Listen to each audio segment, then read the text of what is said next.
You're listening to Discutafel Podcast, your green audio about gardening, the outdoors and sustainability.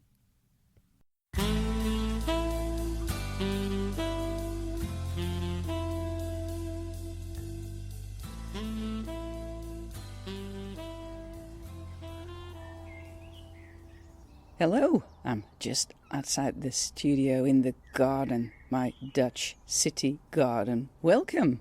This is episode number 174 and we published this episode on May the 26th, 2024. My name is Yvonne Smit. Earlier this year we started our visit to the Garden Museum in London and we learned about the history of gardens in Britain from 1600 until today. We learned about the first great gardener, the first best-selling book on gardening, and some popular magazines for amateur gardeners. We saw how the first gardens were a privilege for the rich, and how the poor used their plots to grow food, and how gardens changed over the centuries. If you want to catch up with this episode, just select episode 164 of Discutafel Podcast in your app or on your streaming provider. This time we revisit the Garden Museum for a second and last time, and we concentrate on the artistic side of the matter, like painters and designers. However, we start with a nice-to-know fact about a gardener from the past. And we end this coverage with a surprise.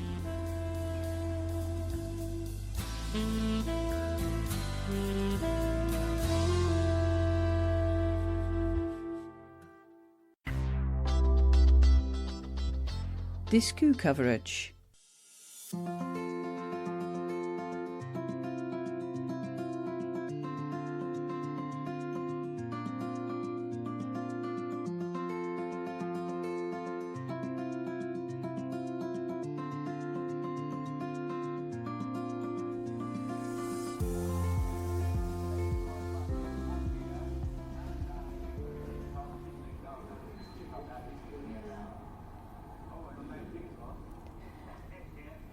You listen to Discutafel Podcast, so I suppose you're a gardener yourself. But who was the first recorded gardener in history?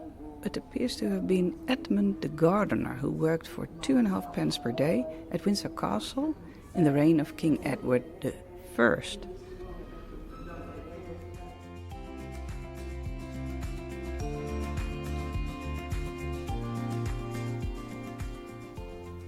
This part of the Garden Museum is about artist gardeners. In the Middle Ages and even earlier, artists' views of gardens were symbolic, most frequently in depictions of the Virgin Mary imaginated within a walled garden.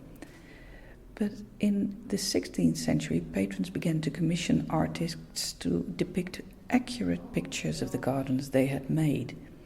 A painting of a garden can be a record of its making, or a more personal memory to be taken from place to place. It can also show us what the eye cannot see in a visit, like the underlying structure of a design, or how it appears in another season. A garden changes by the hour, you know that, and by the year, and the challenge to the artist is to capture an essence in a single fixed image. So here, a lot of drawings and paintings on the wall about gardens. Some of the paintings are like photographs, very accurate. Some are very romantic, some sketches in black and white. And here I see a picture of a beautiful house, a beautiful mansion with trees in front of the mansion, and the trees have flowers, but the flowers are much too big in comparison to the house and the trees itself. But it's a very colorful, uplifting picture, I think.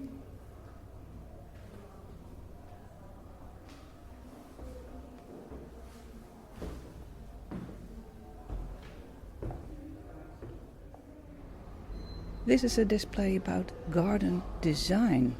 It shows how designers use paper to give form to their ideas and to illustrate concepts to clients and future audiences. Garden design is one of the most challenging forms of design, it says here, because a garden designer must be an expert in lots of things. In the behavior of plants, of course, and the soil. He must know lots about the landscape in which they grow. The garden designer must know how to irrigate and how to manage water, for instance. And of course, he also needs to understand how the client lives, what his wishes are, and how the client would like to live with his new garden. The ideal designer must be able to imagine new spaces and construct walls and paths and seats and features like fountains or pergolas. And finally, the designer must be able to see into the future. He must be able to imagine how the garden will grow and change over time. Not even coming years, but also the coming centuries. And today, garden and landscape design can be studied as a profession, of course. And gardens can be designed by landscape architects or professional gardeners, but they can also be designed by working gardeners and by amateurs, like you and me, I think. Many of the most influential gardens continue to be made by amateurs. That's what this display shows here. And what I see are lots of sketches on famous or less famous gardens. I have here a presentation drawing for Greenlaw House in Scotland, dated about 1740.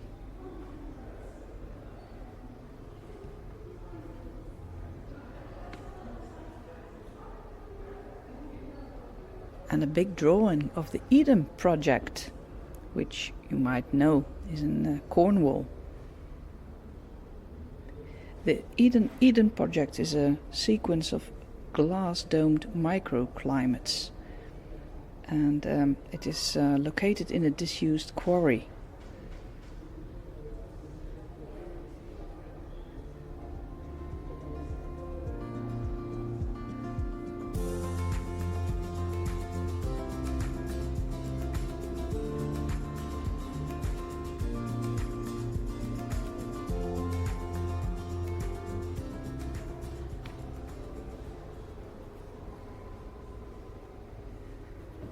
And at the end of this display, I see the famous house of the man called Derek Jarman.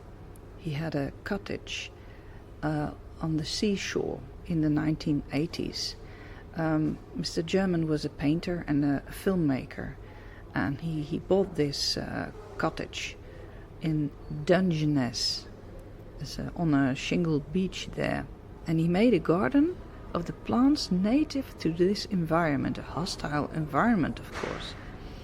And he made sculptures from stones, from driftwood, and the debris of old fishing boats.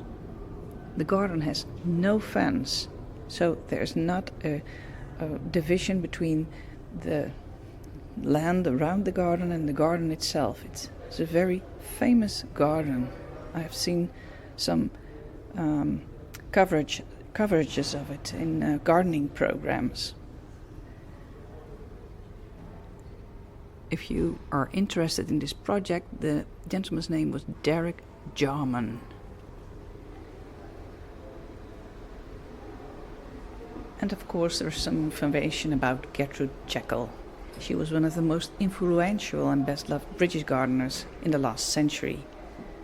She first studied as an artist, educated in avant-garde theories of color, and she began her career designing interiors and making work in metal and embroidery. But she loved gardens, and in her early 40s she began to design gardens at her family's home in Surrey, and she described her gardens as works of art. She used flowers as other artists used paint. Jekyll designed hundreds of gardens, many in collaboration with the architect Edwin Luitens, often supplying the plants from her own nursery. She was also a photographer, whose work is admired by art collectors today. On her death, her collection was dispersed and her garden abandoned. American admirers rescued her drawings, photographs, and boots.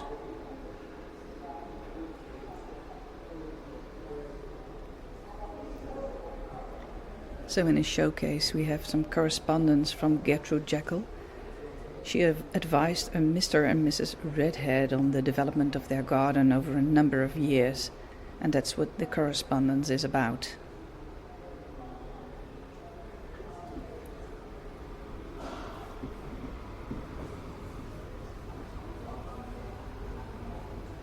During my visit, I experienced this garden museum as a very pleasant museum for people who like city parks, who are amateur gardeners themselves, and who just want to know a little bit more about the history of gardening and the people behind it. We see artifacts, we see utilities of things you need in the garden, like clothes and shoes. You see garden gnomes, beautiful paintings of gardens. You hear the stories of individuals who were very important in garden history. Some information about plant hunters, about advertising for seeds and other gardening products like lawnmowers. We see booklets with notes made by gardeners from the past. But there's also some information about modern television programs which are still so popular on British television. And this all happens inside a small church with beautiful stained windows and very pleasant atmosphere. If you ever happen to go to London and want to spend an hour or so on your hobby and on the history of your hobby, well, I'd recommend the Garden Museum to you. The address is 5 Lambeth Palace Road in London.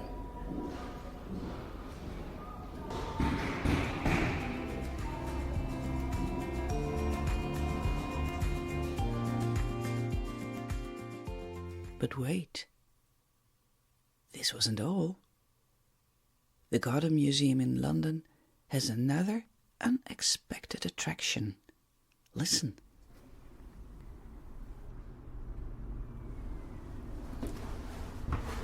A very unexpected attraction at the Garden Museum is the steps to the top of the church tower. Here we are, looking towards the Thames, the Houses of Parliament, the Big Ben,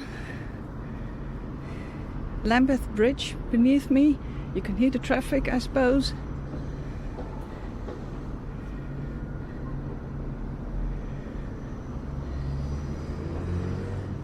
And on this side of the Thames, lots of new buildings, skyscrapers. Lots of trees, I'm happy to say.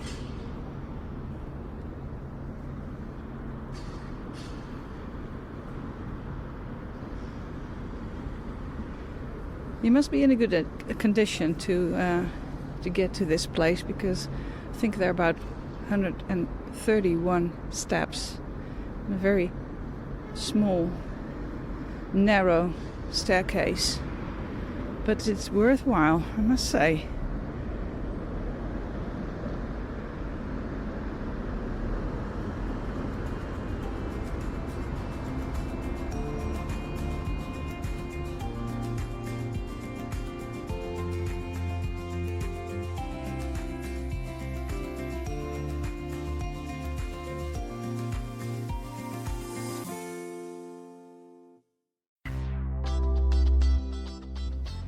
discu finish. Back in my garden again, and yes, that church tower platform gives you a magnificent view on London.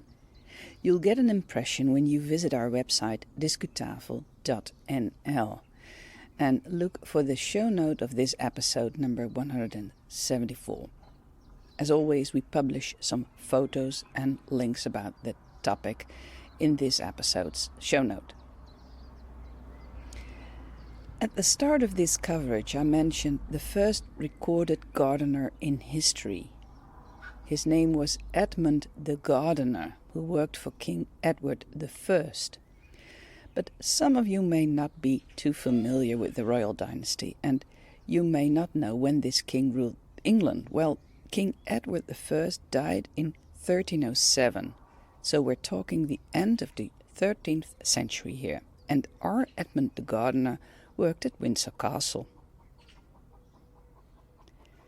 It was in 1605 when the gardening profession was recognized by James I for, citate, for the trade, craft, or mystery of gardening, end of citation. An apprenticeship took 7 years then. By 1914, there were over 4,000 head gardeners in the country. I wonder how many head gardeners the country has today.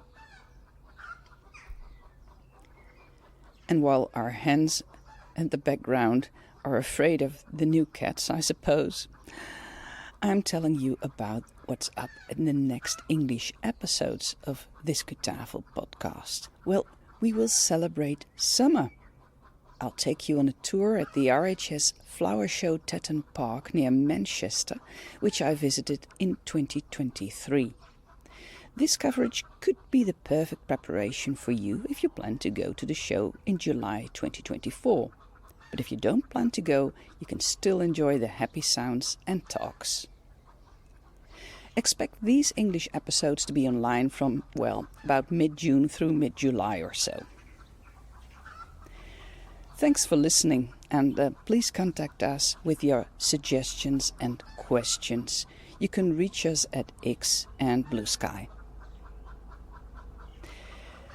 Our next episodes will be in Dutch. We have a special treat for our Dutch-speaking listeners as we take them to a magnificent Dutch estate with a moated castle dating from the 15th century, the Twickel Estate.